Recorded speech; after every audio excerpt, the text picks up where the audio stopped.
اللہ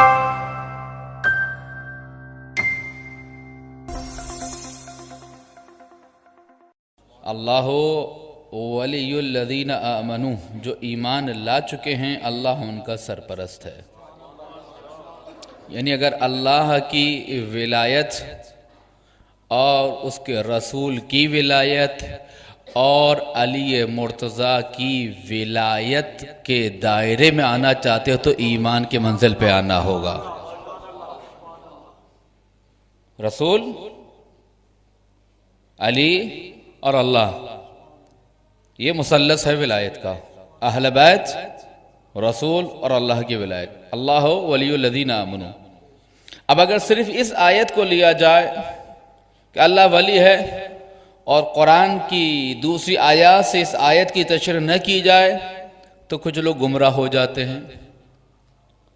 جو قرآن کی آیت ہے، اللہ کیا کہہ رہا ہے؟ اللہ ہی ہدایت کرتا ہے، اللہ ہی گمراہ کرتا ہے۔ بھئی اللہ کیوں گمراہ کرتا ہے؟ اللہ کا کام تو ہدایت کرنا ہے۔ اللہ کہتا ہے کہ میں ہدایت کرتا ہوں، لیکن جب ہدایت کو میرے ذریعے سے نہ لوگے تو گمراہ ہو جاؤ گے۔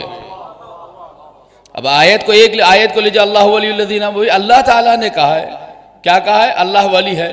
بھئی دوسری جگہ کہا ہے کہ رسول ولی ہے، علی ولی ہے، تو ایک آیت کو دوسری آیت سے سمجھو گے تو ہدایت پا جاؤ گے، اور ایک ہی آیت پر اکڑ جاؤ گے تو گمراہ ہو جاؤ گے۔ ایک ہی آیت کو لے کے کھڑے ہو جاؤ گے، جناب یہ آیت ہے لا تقربوا الصلاۃ، نماز نہ پڑھو۔ اللہ نے کہا، اب جو لوگ ہوتے ہیں نا، نؤمن ببعض ونکفر ببعض، بعض پہ ایمان لاتے ہیں اور بعض کا انکار کر دیتے ہیں، میٹھا میٹھا جی ہب ہب اور کڑوا کڑوا معذرت کر، باقی آپ کہہ دیے۔ خوب، یہ چیز مولانا بڑی اچھی ہے، ایسا کرتے ہیں، یہ کام کرنا چاہیے۔ کیوں؟ آپ کے مزاج سے ہم آئیں گے، بہت اچھا، کوئی مسئلہ نہیں ہے، لیکن اسلام میں دوسری عبادات بھی تو ہیں نا۔ کسی کو بھوک اچھی لگتی ہے، کہتا ہے مولانا یہ روزہ بڑا اچھا ہے، میں ڈاکٹر ہوں اور ڈاکٹر کے لحاظ سے بہت اچھا ہے، ڈاکٹر کے لحاظ سے، طب کے لحاظ سے، میڈیکل کے لحاظ سے روزہ بہت اچھا ہے، لیکن اللہ نے نماز کا حکم بھی تو دیا ہے نا، روزے کا حکم بھی تو دیا ہے نا، پردے کا حکم بھی تو دیا ہے نا، داڑھی کا حکم بھی تو دیا ہے نا۔ تو ہم لوگ کیا کرتے ہیں؟ بعد اپنی پسند کی چیزیں لے لیتے ہیں، اسلام سے جو پسند کی چیز آئے گی اس کو لے لیں گے۔ جو ارے مولانا اللہ نے سختی چھوڑی کی، اللہ تو حرج و تنگی اور عسرت تھوڑی چاہتا ہے، آسانی چاہتا ہے۔ تو کچھ لوگ ہوتے ہیں کہ اپنی پسند کی چیز لے لیتے ہیں، بعض لوگ ہوتے ہیں کہ جو اپنے پسند کی آیات لے لیتے ہیں۔ اللہ کہتا ہے نہیں، اگر اپنی پسند کی آیات لوگے، اپنے پسند کا اسلام لوگے، اپنے پسند کے احکامات لوگے تو در حقیقت ہدایت کے بجائے گمراہی تمہارا مقدر بن جائے گی۔ اللہ کا کام کیا ہے؟ نکالنا ہے لوگوں کو۔ کیسے نکالنا ہے؟ میں نے طریقہ بتایا، اللہ خود ڈائریکٹ نہیں آئے گا، وہی بھی آئے گی تو وہ بھی وسیلے کے ذریعے سے آئے گی۔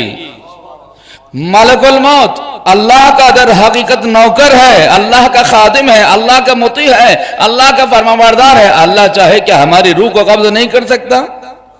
کر سکتا ہے۔ کوئی چیز اس کے امر قدرت سے باہر ہے؟ ان اللہ علی کل شیء قدیر، اللہ ہر چیز پہ قدرت رکھتا ہے۔ تو یہ ملک الموت کو بھیجنے کا فلسفہ کیا ہے؟ کہ اللہ محتاج ہے؟ اللہ محتاج نہیں ہے، اللہ وسیلوں کے اور اسباب کے راستوں کو بتانا چاہتا ہے۔ سبحان اللہ۔